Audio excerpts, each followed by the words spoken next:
All right. What's going on, everybody? Happy 4 days before Christmas. Boys, I got to ask, where are we at with the wrapping right now? Oof, don't even ask. Oh, boy. Oh, man. Right.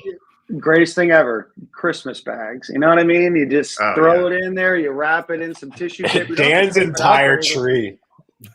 Dan's entire tree is just bags under it. It is. Yeah, and multiple gifts in each bag, so you don't have to, save the economy or save the environment. Sorry. Yeah. I love Smarter it. than I love it.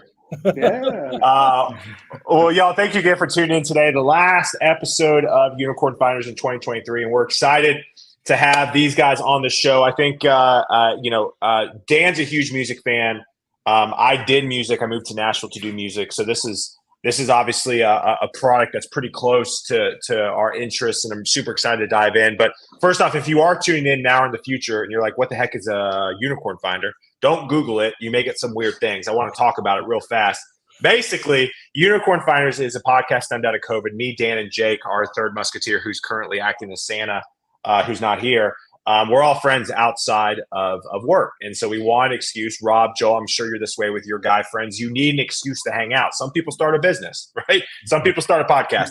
And so we started a podcast to hang out. And so 3.5 years, almost 4 years later, this thing's still going. We've pivoted a ton, but our focus is our unofficial slogan is highlighting really cool companies doing really cool shit that you probably haven't heard of yet. So we're excited to have First Rule on the show this morning. So boys, if you want to introduce yourselves, Rob, if you want to go first, quick introduction about yourself, and Joel, you next, and then Joel, if you want to talk about the product.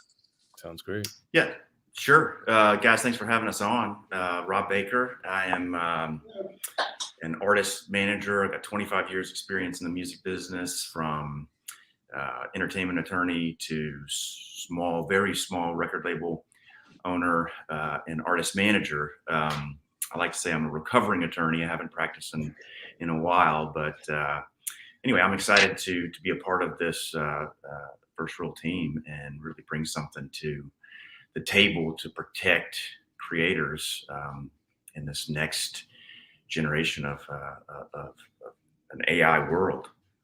Yeah, absolutely. Joel, quick background about yourself, man. Yeah, so I moved to Nashville to do music as well. I'd run a music festival in Central Virginia for about 6 years with friends. Terrible name. We'll skip that for now. But Lynchburg, Virginia is a great time. Nice. And wound up having headliners like Coin, Dr. Dog, and a lot of other really great. Coin's awesome. Dawes was another great band on there. And I'm an artist myself. The band that started that festival with friends was Glass Oaks. Moved here after we broke up. I lost my voice and wound up kind of getting my hands into building things. I mean, I was trying to do a clothing company back in 2015 and just a lot of different stuff. Tried it out from after the band split.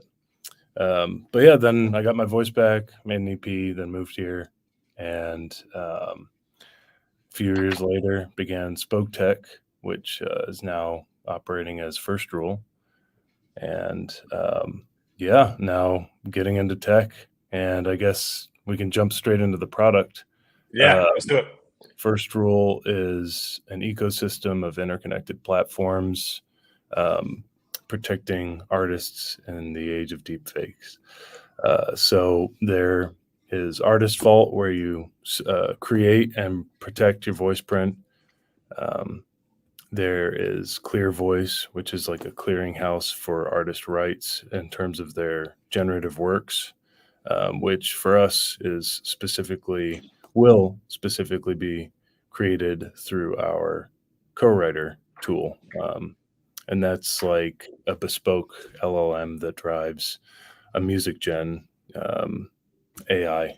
So it's like a collaborative tool for aspiring artists, producers, just end users to create songs in the style of their favorite artist.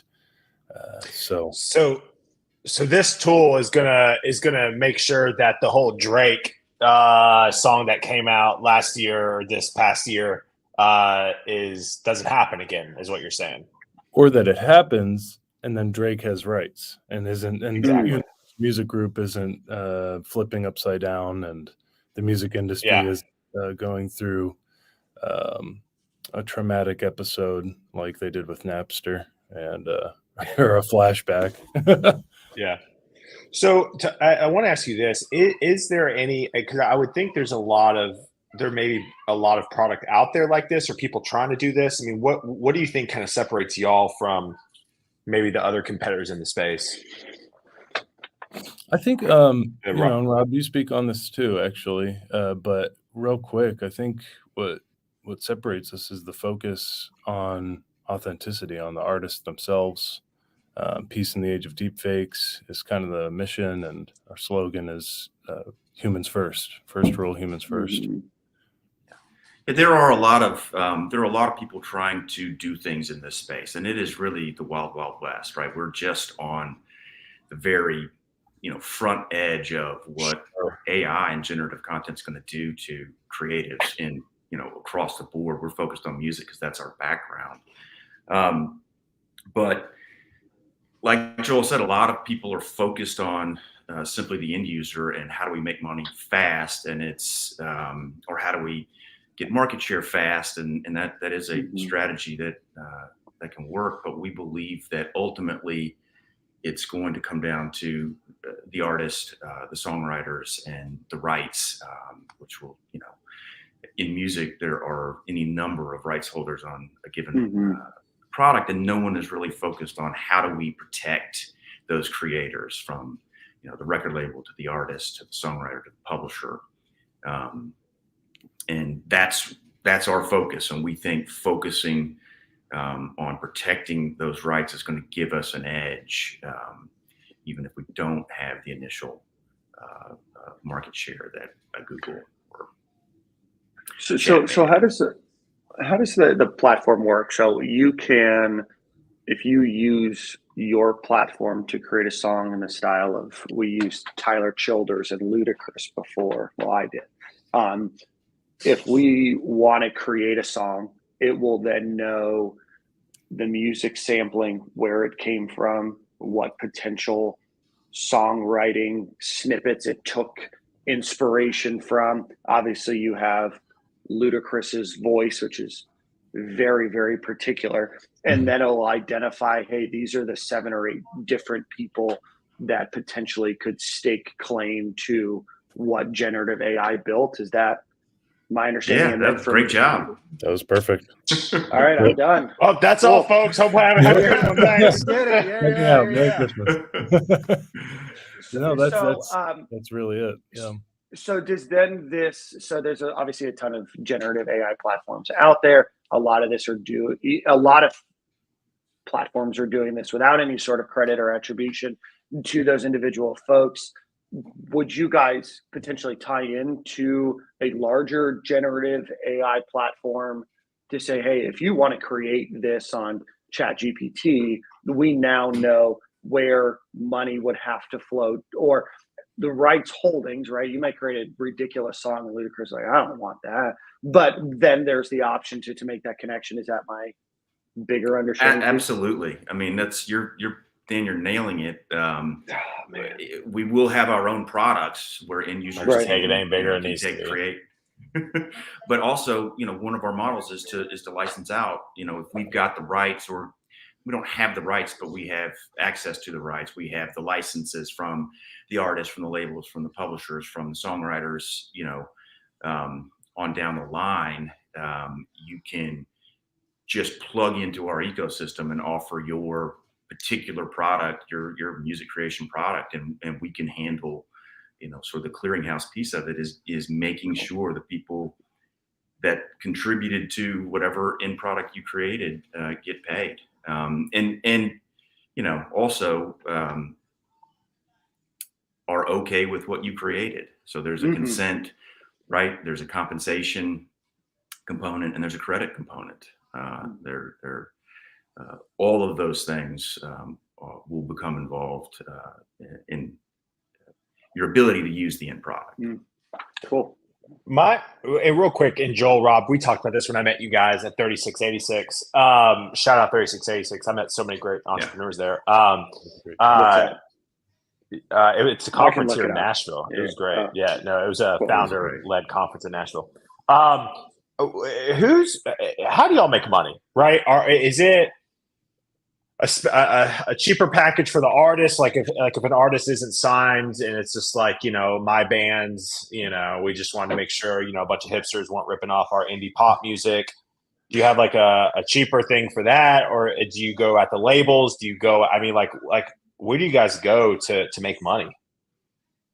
There's a whole lot of money in it, honestly. It's percentage fees, kind of off the top of licensing transactions of the voice print for vocal swaps, obviously for getting into Artist Vault, which will most likely contain the co-writer tool itself. And like you said, Taylor, spot on. Like it'll have different tiers. There's aspiring / hobbyist. There's established artists, and then there's famous tier, and that's going to be folks that want to work with us to transparently train their co-writer on whatever set amount of their catalog they want to. And folks can, I would imagine they'd be able to opt out if they don't want their Sure, yeah, I mean, their voice. Absolutely. Yeah. That's part of it. We have creation and protection of voice prints, right? Those are two opportunities. And artists are going to want voice print protection used in different ways. Some will want no one to be able to use their voice, and they just simply want it protected and policed. And we can help with that. Think of, that might be an estate, that might be an artist that just doesn't want to get involved. Then all the way to the other end of the spectrum, where they're going to be creators that just want to see what the world comes up with whatever they created. And so we can live in that space and protect, either end into the middle. Then we've got, revenue opportunities with end users with our tools for, creating new content, for just using those assets as an end user, as a creator. Labels, we can partner with labels to help create contests with this content, with independent artists with this content. And then, what we're really excited about is creating new content, right? This is, I heard something on a podcast the other day that, in a shockingly short period of time, there will be more generated content than human created content on the internet. And it's just going to speed up and get faster and faster. So it's coming whether we like it or not. And we're trying to provide a way that artists and labels and publishers can get in on this and allow creation based on their assets. And it's easier than stealing, right? Because that's really what we're dealing with. Is making it easier. Yeah, I think part of the big selling point of First Rule is it's a whole new pie that people are going to be opening up to. Like it's not a slice; it's a whole different ball game now. And I love pie. Yeah. And it's a way for an established artist to go famous, a famous artist to go to where a couple articles have called it an omnistar instead of a superstar. It's being ever present with your fans or contemporaries. Basically, just in a way, being on demand without lifting a finger. And yeah, the amount, let's put it this way. When Grimes opened her competition with, who was it? UberDuck. I don't know if I'm remembering the name right, but I believe it's UberDuck. They were the ones that opted for the Napster model where they stole 20,000 voices. And we're like, you have to work with us because now we have your voice.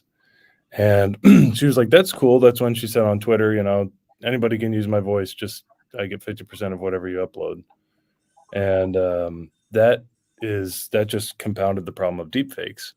That made everyone think it was totally cool, and there was no real reason to have protections over this. Right. But yeah, in these competition settings, we can provide security to the artist over and control, like Rob said, over compensation, credit, and consent. And at scale, I mean, that's gonna be really an exciting new opportunity for any artist who opts in. 100%. What does it look like down? Any exciting stuff coming up that you can share? Anything to be on the lookout for? Like what's next for First Rule going into 2024? Raise. I mean, we're in a pre-seed round. Okay. And yeah, it's $500,000 pre-seed round at a $4 million pre-money valuation. Really just hitting the ground running. We have 3 prospective investors reviewing the data room, and we're doing a pretty major update to everything right now. That's what the holidays are about for the team. Well, being with family, and then but also working to update everything. Yeah. We need some money. Yeah, but be with family. Yes. Yeah. Taking the time, but also taking the time to keep running the race. Yeah, let's be honest, absolutely. Taylor. After a while, everybody's going to be like, "Hey, I got to go review some documents in the other room. You guys play with the kids. You go set up the Lego set. You know what I mean? I know. Seriously, that's me. I'd be like, I got work I got to do. My wife. I got this valuation thing. It's a lot of data. I mean, we're protecting the music industry, right? Yeah, there you go. Well, the music industry's closed right now for the holidays, so it's a good time for us to regroup, update, and kick off 2024 really strong with a new wave of outreach to prospective investors. I love it. Dan, I got one more question to wrap up unless you got something. Go ahead. So one of the things we get a lot of in the DMs is hey, you guys talk about successes and product roadmap and all stuff, but we want to know about failures, pivots from founders. Is there a pivot and or failure that you're open to talking about that you kind of realized early on, obviously in your product journey with us? Joel, jump in, but less of a pivot and more of sort of aha moment where we realized that this was a bundle of rights, and this wasn't just a race to who can create the fastest tool to use every artist's voice and song and master. It was bigger than that. And so once we kind of got our head around, hey, we've got to deal with all the right there are so many creators, not just the artist. Nashville's a songwriting town, so we really understand that aspect of it. There's more to it than just a voice and just stealing a voice. There are people that have put their life's work into creating these assets that are dear to them, and we want to help them keep the money from it. But yes, so it really wasn't a pivot as much as just sort of broadening our scope to, hey, there's a whole lot more to protect here, and that's what we want to do. Yeah, it was expanding from protecting the voice. I don't know if we mentioned, just to throw this in, but being able to reverse search the voice print, compare any kind of deepfakes found or detected at different endpoints for the artist. That's kind of another revenue model, but just throwing that in there, we expanded from just protecting the voice to the I guess more of like the voice of the way you would refer to it with a writer, the way they tell a story, the way, and we kind of expanded the horizons beyond just the vector of the voice print to how they write, to their, and real quick, the pivot for me, Spoke Tech was doing digital to interpreters, and that was basically your photorealistic avatar emulating real-time visual translation dubbing, having the mouth match up to audible speech-to-speech interpretation for video conferencing. And I was working on selling into telemedicine. Not the right place to be for a musician, for a graphic designer and musician, marketer. Like, I wasn't playing to my strengths. So I guess that's what we could leave everyone with is play to your strengths. Do what you love and be where your network already is. So yeah, it was about 2 years of kind of dancing in the wrong spot, dancing in the wrong club. For sure. I love it. I love it. I love it. Well, guys, thank you for joining. Go ahead, Dan. Go ahead. Taylor, we're going to stick around for a few minutes after, right? Yeah. I already let Rob and Joel know. Yeah. Joel, Rob, pleasure, man. It's super excited for you. We talked about it before the show started, that plagiarism is the most sincere form of flattery. Generative AI has really taken that to its most literal meaning possible. And it's really, really cool that you're protecting the folks that are out there that are creating original content and have unique voices or unique footprints that are out there to make sure that it's not just theft, but that it's that you guys are protecting them. So it's an awesome opportunity for you guys. I'm looking forward to seeing your success. I know it's coming any day now. Awesome. Likewise. Thanks, Likewise. Rob, Joel, thank you so much, guys. Have a great Christmas and New Year. And we'll obviously talk probably Q1 next year. Okay. Sounds great. You guys do the same. Awesome. Thanks, guys. All right. See y'all. Bye.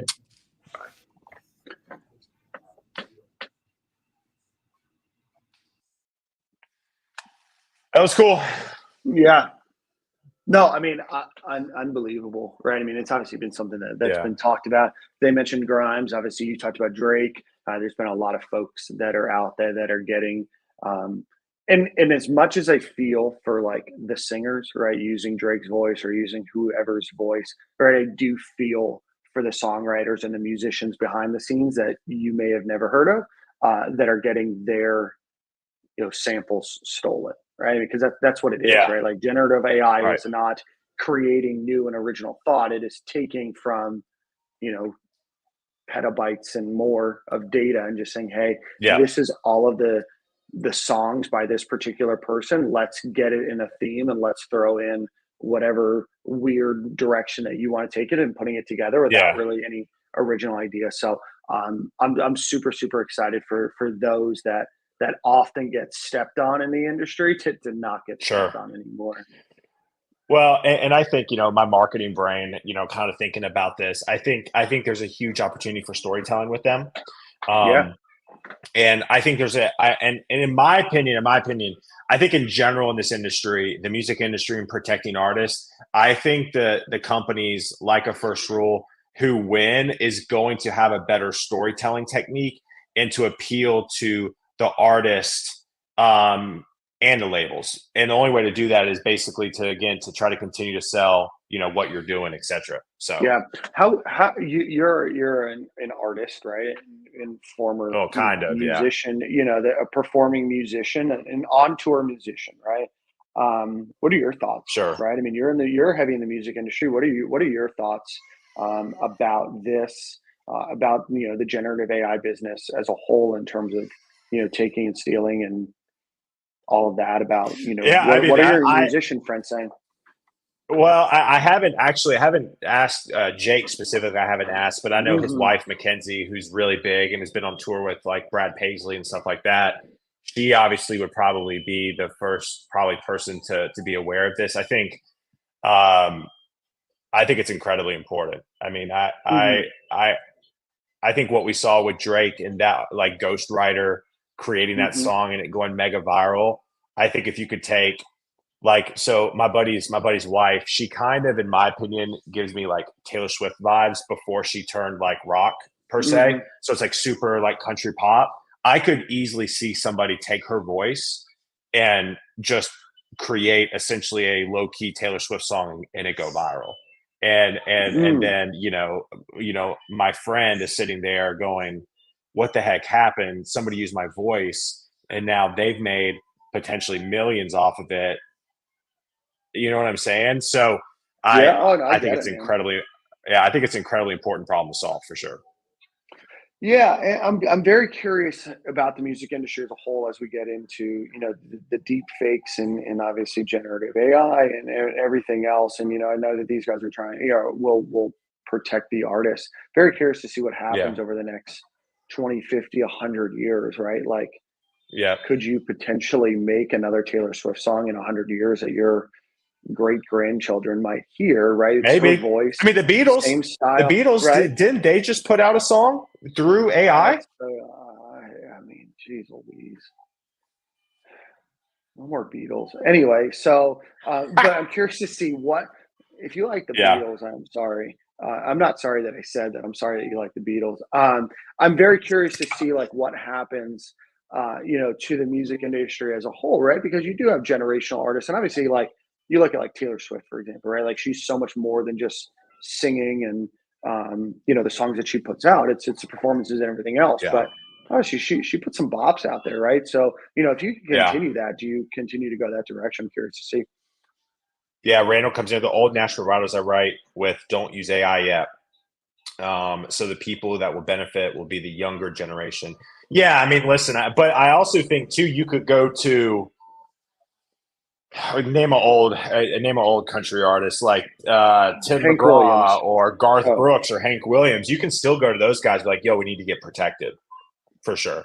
Yeah, and that's where I'm curious about, right? Is obviously you have, some folks, Hank Williams obviously passed away and there's, an estate there, right? Do you protect that, right? And, I know that's going to be a heavy lift, right? And I'm sure that there's clearinghouses and ways to do it, fast to get the sign off, but I'm curious to see who adopts, who doesn't, right? I'm curious to see who wants to protect themselves and who doesn't care, right? Or what kind of parameters they might put around it, right? But I think that there could be some cross-generational blending that we've never had before. Like, what if you could have like a super deep song with meaning that's also like a funky pop, like EDM dance tune, right? Like, or however you might mix, there's some cool things that might be out there, and sure, they may never go viral and they may never be, the song that you see at EDC, but there's ways to play, that people are multi-genre interested, right? Like, what if I could get,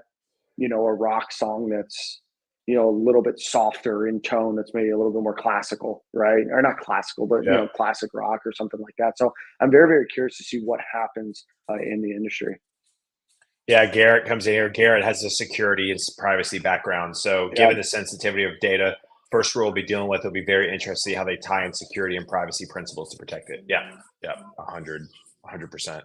Alex. No, this is really, really cool. I'm very, very curious to see where they go. Obviously raising a lot of money to be able to, I can't even imagine. Obviously super data intensive and application intensive, but also from a licensing perspective. And then I'd be curious to know like distribution, right? Like I know Spotify pays like 0.004 cents per play, right? Like maybe it hasn't been created, or maybe we just didn't ask, like what does the artist get in terms of rights?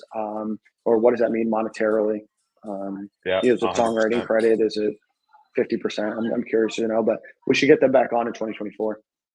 Yeah, agreed. Well, Dan, I got a hard stop now. I got all hands. So I appreciate you, man. Have a great Christmas. Love you, big dog. Y'all, thank you again. Love for Marie, Randall, Garrett, Alex. Thank y'all for tuning in. We appreciate it. And we'll see y'all next year. Peace. 2024, baby.